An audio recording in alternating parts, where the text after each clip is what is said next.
Today on the Daily Dose, the California Gold Rush. On January 24, 1848, James Wilson Marshall, a carpenter originally from New Jersey, found flakes of gold in the American River at the base of the Sierra Nevada mountains near Coloma, California. At the time, Marshall was working to build a water-powered sawmill owned by John Sutter, and as Marshall later recalled of his historic find, "It made my heart thump, for I was certain it was gold." Though Marshall and Sutter tried to keep news of the discovery under wraps, word got out, and by mid-March, at least one newspaper was reporting that large quantities of gold were being turned up at Sutter's mill. By mid-June, some 3/4 of the male population of San Francisco had left town for the gold fields, and the number of miners in the area reached 4,000 by August.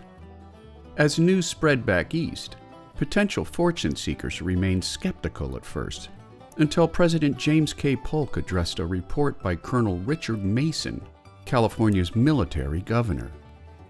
"The accounts of abundance of gold," Polk wrote, "are of such an extraordinary character as would scarcely command belief, were they not corroborated by the authentic reports of officers in the public service." After Polk's pronouncement, the race was on in earnest, as mostly male fortune seekers borrowed money, mortgaged their properties, or spent their life savings to make the arduous journey west. Thousands of would-be gold miners, known as 49ers, traveled overland across the mountains or by sea, sailing through the Isthmus of Panama, or even around Cape Horn, the southernmost point of South America.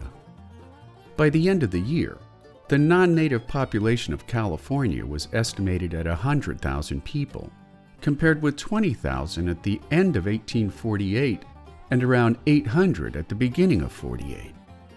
To accommodate the needs of the 49ers, gold mining towns sprang up across the region, complete with price-gouging shops, saloons, brothels, and other business owners seeking to make their own gold rush fortunes.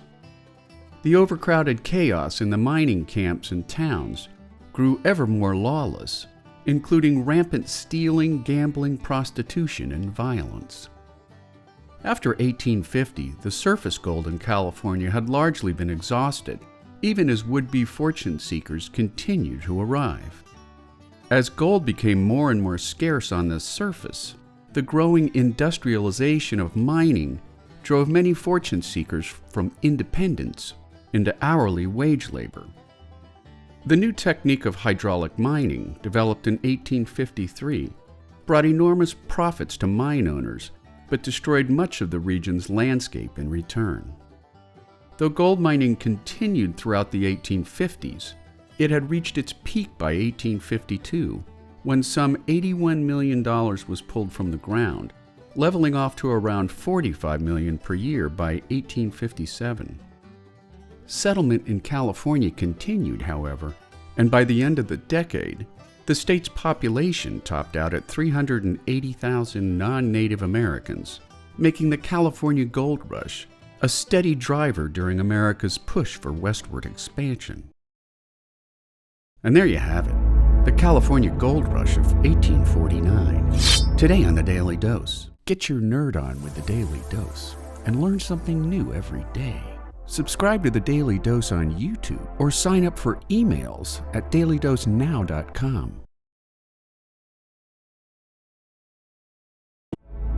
The Sacramento River Massacre. During the peak years of American westward expansion, under the banner of Manifest Destiny, a term coined by journalist John O'Sullivan, in 1845, the War Department sent U.S. Army Captain John C. Fremont on an expedition to survey the Great Basin and the Mexican possession of Alta California, drawing heightened concern from Mexican authorities, Native Americans, and American settlers concerned about their possible eviction from Mexican land. In response, on March 30th, 1846, Fremont and his band of 65 white men and 11 Native Americans followed the banks of the Sacramento River in search of hostile Indians. reaching present-day Redding, California, on April 5th, where they stumbled upon some 1,000 Wintu people camped along the banks of the river. Considered one of the first acts of violence in the California genocide of Native Americans from 1846 to 1873, Fremont ordered his men, as one eyewitness recounts, to ask no quarter and to give none. And after Fremont's men flanked the encampment from 3 sides, pinning the Wintu along the river, they opened fire on a line of Wintu men who formed a defensive line in front of their women and children.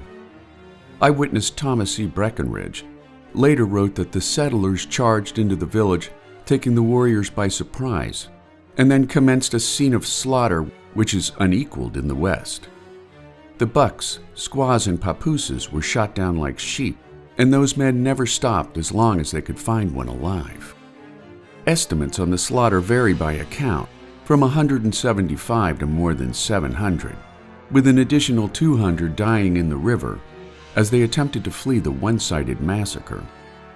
Kit Carson, one of the mounted attackers, later stated that the affair was a perfect butchery. Fremont and his group continued their killing spree up the Sacramento River, attacking the Klamath people in the Oregon Territory, resulting in the Klamath Lake Massacre of May 12, 1846, and the Sutter Buttes Massacre in early June.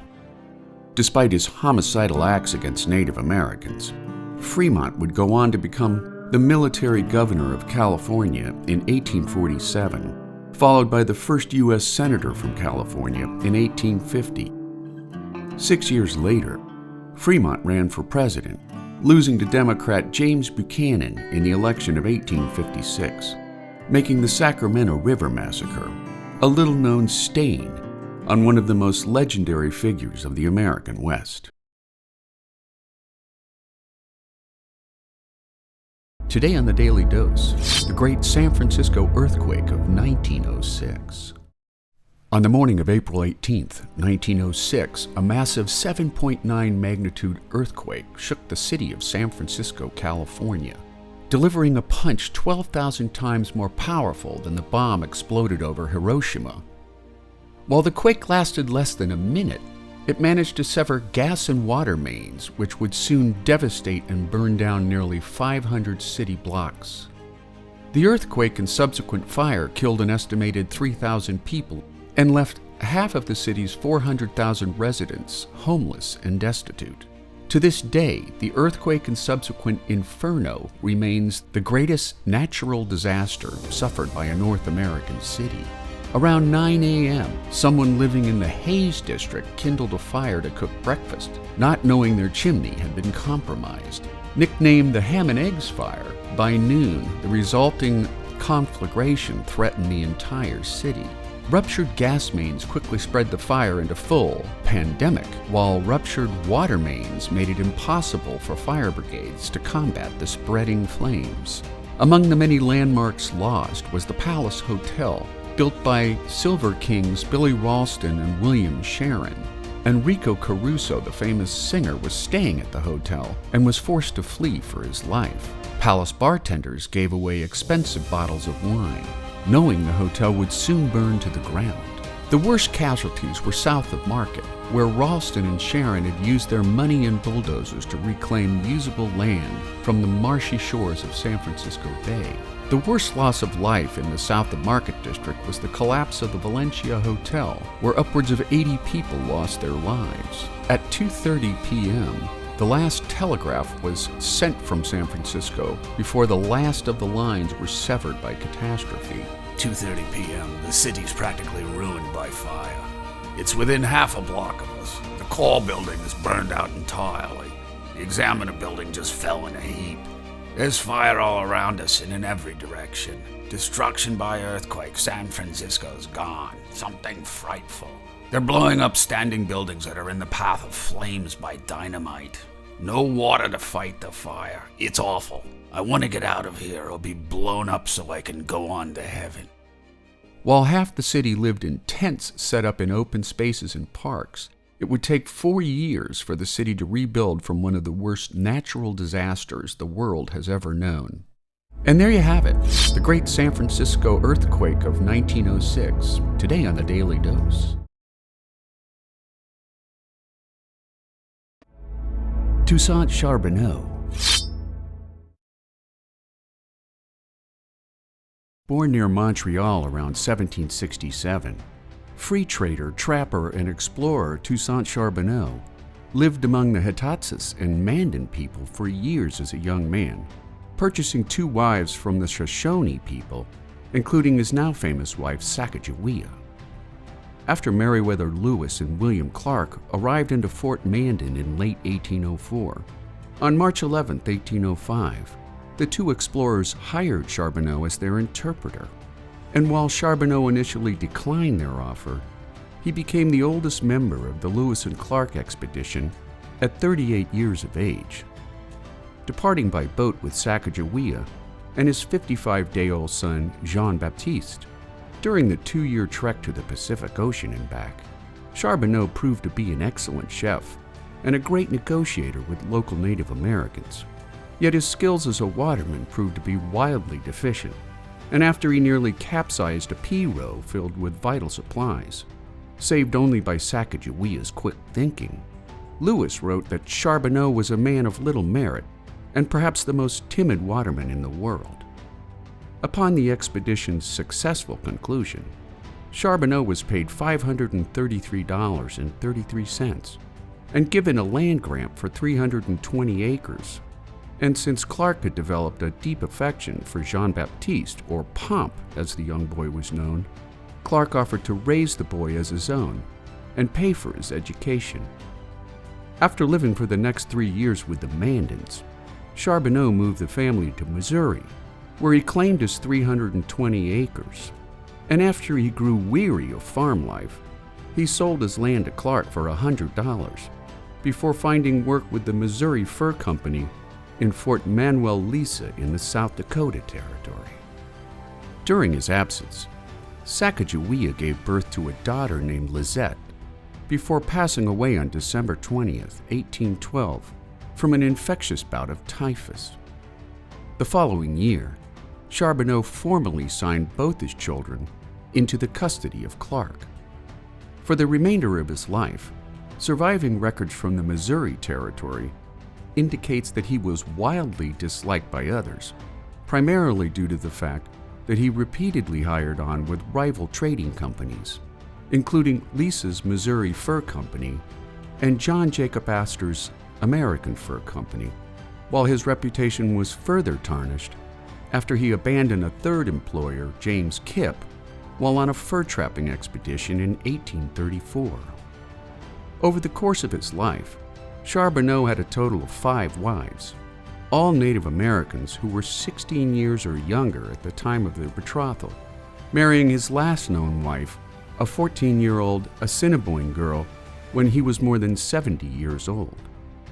After his death in 1843, he was buried most likely at Fort Mandan, North Dakota, although others believe he was buried in Richwoods, Missouri, making Toussaint Charbonneau an important yet fallible human during one of the greatest expeditions in American history.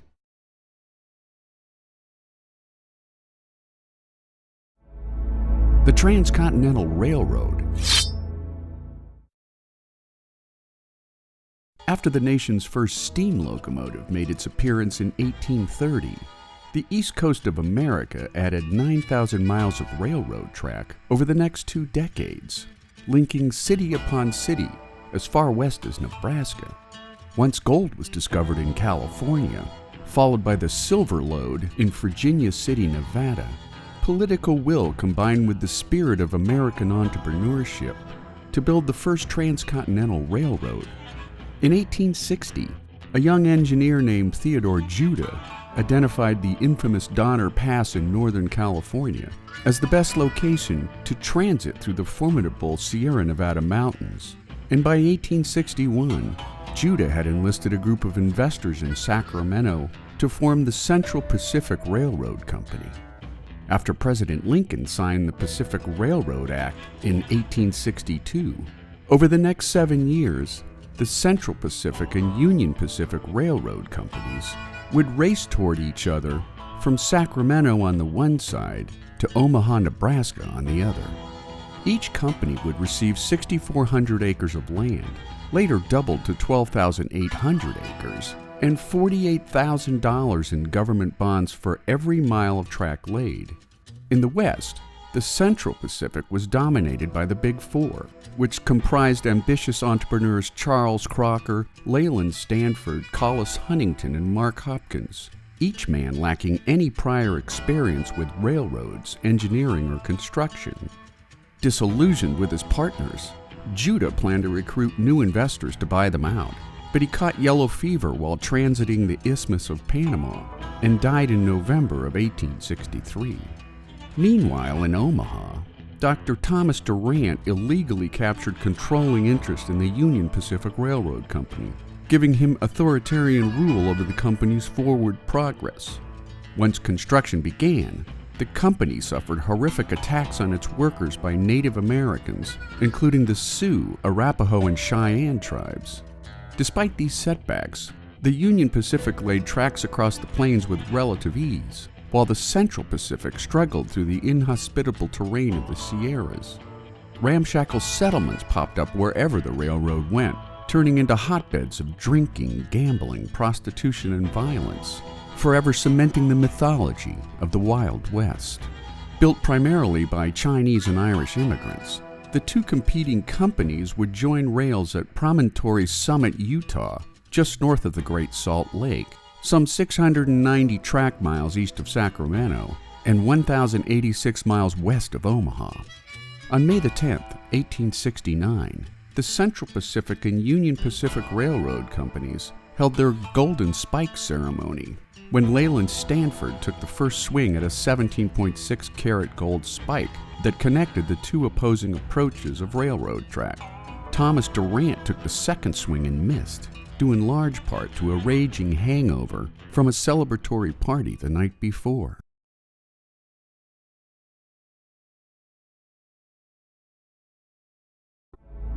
Wyatt Earp. Born in 1848 Monmouth, Illinois, when the American Civil War broke out in 1861, Wyatt Earp ran away from his family farm to fight for the Union Army, only to be brought home by his father before Wyatt could enlist. After the Earps moved to San Bernardino, California by wagon train, Wyatt married Urilla Sutherland in early 1870, losing her to typhoid before the year was out. Devastated by the loss, Wyatt drifted to Dodge City, Kansas, known as the wickedest little city in the West, befriending well-known gunman and gambler Doc Holliday, before taking on the job of town marshal from 1875 to 1876. Leaving Dodge City in 1879 with his longtime companion and former prostitute Mattie Blaylock, Wyatt teamed up with his brother and town marshal Virgil Earp in Tombstone, Arizona, which was then a lawless boomtown in the midst of a silver rush. In March of 1881, while in hot pursuit of a group of outlaws who robbed a stagecoach, Wyatt struck a deal with local rancher Ike Clanton, who said he had ties to the outlaws. But when Clanton turned against the Earps, the situation quickly escalated to the now infamous gunfight at OK Corral. During the standoff, Doc Holliday and the Earp brothers, Virgil, Morgan, and Wyatt, faced off against the Clanton gang, including Ike and his brother Billy, plus Tom and Frank McLaury. And while Morgan, Virgil, and Holliday were all wounded in the 1-minute gun battle, Billy and the McLaurys were killed. Following the gunfight, including drop murder charges for Wyatt, Virgil and Morgan were shot by unknown assailants in 2 separate revenge attacks, taking the life of Morgan before Wyatt wisely moved farther west. Settling in California with Josephine Marcus for the next 40 years, Wyatt pursued a multitude of careers, including gambling, saloon keeping, mining, and real estate speculation, passing away in Los Angeles on January 13th of 1929 at 80 years of age. When author Stuart Lake published Wyatt's first major biography in 1931, Entitled Wyatt Earp, Frontier Marshal, the wildly successful book established Wyatt Earp as a folk hero for millions of Americans during the hardscrabble years of the Great Depression, spawning movies and TV series about Wyatt's life, which starred such A-list actors as Henry Fonda, James Garner, and Kevin Costner, making the life and adventures of Wyatt Earp a leading figurehead during the mythic days of the American Wild West.